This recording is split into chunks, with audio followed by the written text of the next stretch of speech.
Hi, Bradley. How you doing? Okay, so I just finished with Danielle, and one of the things that I had stated to Danielle, and I want to reiterate this, is that when you talk about your design decisions, give reasons why. So, for example, you say, "Not sure how I feel about the color." Well, what do you mean by that? I mean, express your thoughts. You're the designer. Express what you mean. Is the color working? Is the color not working? And most importantly, why is it working or why is it not working? Do you see what I'm saying? It's so important for student designers to understand that design is not about it's not about what you like and what you don't like. It's about what works and what doesn't work. Therefore, if you are communicating thoughts on your design to, in this case, your peers and your instructor, in the future to your art director, creative director, and or your client, you have to qualify and quantify things. So it's not about what you like. So I'm not sure how I feel about the color. Instead of saying that, saying, either the color works for this reason or the color doesn't work for this reason. Okay, I hope that makes sense. It's really, really important for young student designers to understand that everything is about meaning. It's no longer from this day from this day forward in your design career. No more arbitrary choices. Every choice, everything that goes on that page should have a meaning behind. Okay, think about that. Okay, so you've got some good ideas. The halo, that's a good idea, right? I, well, let's jump right to the composition. Let me give you my reactions here. All right, now you know me by now. After several weeks, you know I'm going to be pretty much brutally honest, and my honesty is not meant to be discouraging. It's meant to be honest.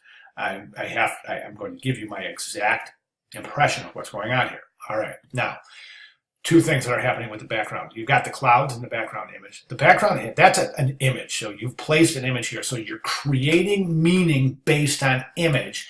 And that's not the intent here. The intent here for the front of this poster is to create meaning based on typography. Okay? So the background image has to go. Unless you can create meaning typographically using those strategies from week 5. Remember week 5's presentation, we talked about simultaneity, visual transformation, visual substitution, visual exaggeration, and visual correspondence. If you can work those into your type, that's fantastic. Let me give you an example. You have Mother Teresa, okay?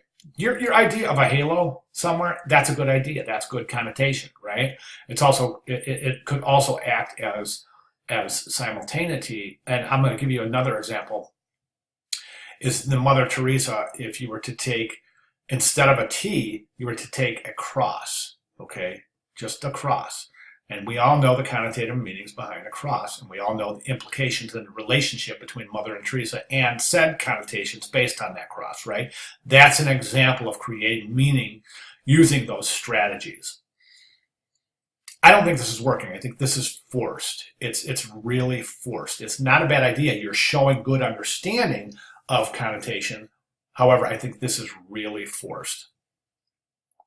Another thing I want to mention is the typeface itself. You've got a lot of flourishes here, a lot of embellishments and swashes and visual flourishes that indicate,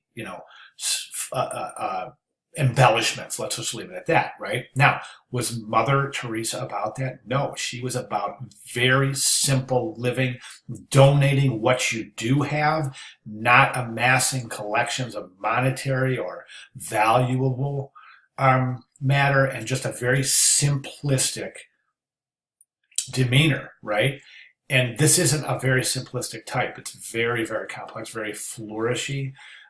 I would say this typeface might be better for somebody like Beyonce or Lady Gaga or somebody that's really super flashy, but not necessarily a Mother Teresa who's very, very, very modest. Okay, I'm thinking a sans serif typeface there. So, and then don't forget to try to create some typographic variety by changing up the choices for your main title and the subtitle, or the subhead. Okay, so that's an example. Now I want you to keep working here, all right? And think about the example of just using a sans serif typeface and maybe using a cross. That's an idea of visual transformation. So think about that. Also, think about how you're going to take some of the signal from the front of the poster and incorporate it into the back of the poster to create visual continuation and visual harmony between the front and the back of the poster. Okay? All right, so think about those recommendations, and please let me know if you have any questions at all. Also want to mention that this is it's not aligned.